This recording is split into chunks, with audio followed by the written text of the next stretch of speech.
This year's draft was insane. So let's go back through and give every single team in every division a grade, and then at the end we'll stack each of them up against each other and see who has the best individual grade in the division, in the conference, and in the NFL. Starting in the AFC West today, and we're going to be going over the Denver Broncos. Broncos country, let's ride.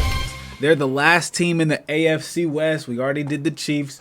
We did the Chargers, we did the Raiders, and now we're on the Broncos. Sorry, I kind of stuttered a little bit there. They made their first selection in the third round with Tyler Onleadum. Don't forget to sub to the channel. Go ahead and do that. Go ahead and do that. Don't forget to sub to the channel. Matter of fact, go ahead and do that right now. Go ahead and do that right now for me. Go ahead and hit that sub button. It takes 5 seconds, probably not even that. Thank you in advance. I'm too far away from the camera. Let me just grab it. Yeah, this is a pretty decent pickup for them, but still, when you don't draft in the first 2 rounds, you're not going to get the top tier talent that you would if you drafted high in the second or even late first. You know, those types of players are going to be gone after the top 64, maybe a couple. And this guy looks like he might be on the verge of being one of those. He's 11th ranked in this position. Again, another guy ranked 11th at his position, so not even top 10, but still, he's good on his feet. He's quick. But once again, he's just not a Jeremiah Love. We're moving on from Jonah Coleman. We have Cage Casey from Boise State, offensive tackle. It says that he will give ground, but does a good job bowing and anchoring. He might struggle with speed rushers off the edge of the next level. So that means players like Myles Garrett and Max Crosby will eat and have a field day going against a guy like this. If he is going to be starting for your organization, you do have to watch that. And maybe find another tackle to slide him inside, and now you don't have to worry about that. But I guess it just depends on if you're really wanting to play him at the tackle. You got to be wary of that. He's bad against quick pass rushers. Tight end Justin Jolly got short area quickness, and he can separate from defenders. He has good feet, good body control, and can pick up yards after the catch. And as a blocker, he'll hold his weight. This is a good pickup. They got a decent one here in the 5th round. You know, 5th ranked tight end. Surprised he's still on the board right here. Miles Scott out of Illinois. Is this supposed to say he's a safety? I don't know. Broncos country. It says he is instinctive in run support, and he's good at playing physical to disrupt the timing of a receiver's route. It's 7 interceptions.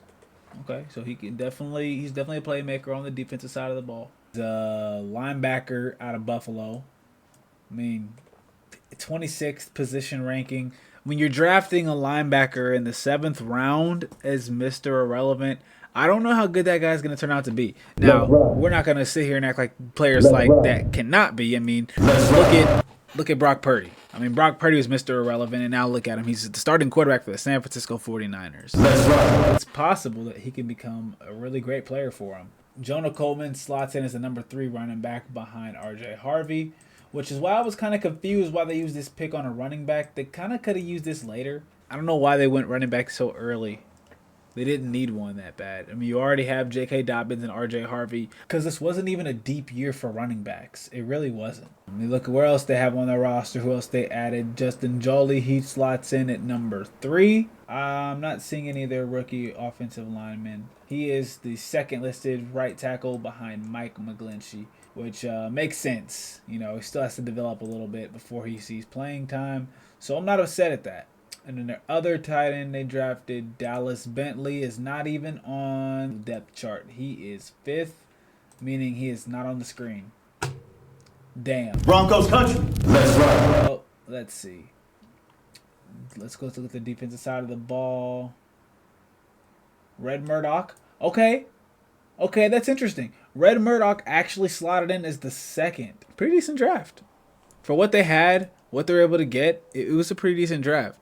And CBS Sports gives the Denver Broncos a B grade. You know, I agree with everything they said for these players. I still think they could have got a running back a tad later. They didn't have to go for Jonah Coleman right here. You probably could have got another running back that was probably just as good a little bit later in the draft. For the Broncos overall score, I'll probably give them a B. And the reason why I gave him a B was once again, they didn't have to go for a running back in the 4th round. I thought they could have got him, even with the 111th pick.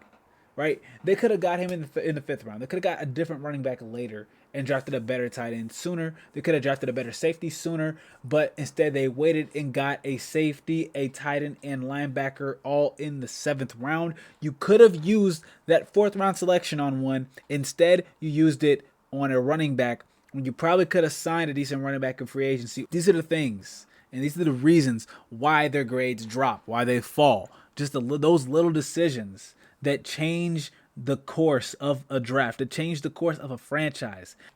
Bet. All right. In the next one, we will be going over the Tennessee Titans. But that's it. I'm going to go.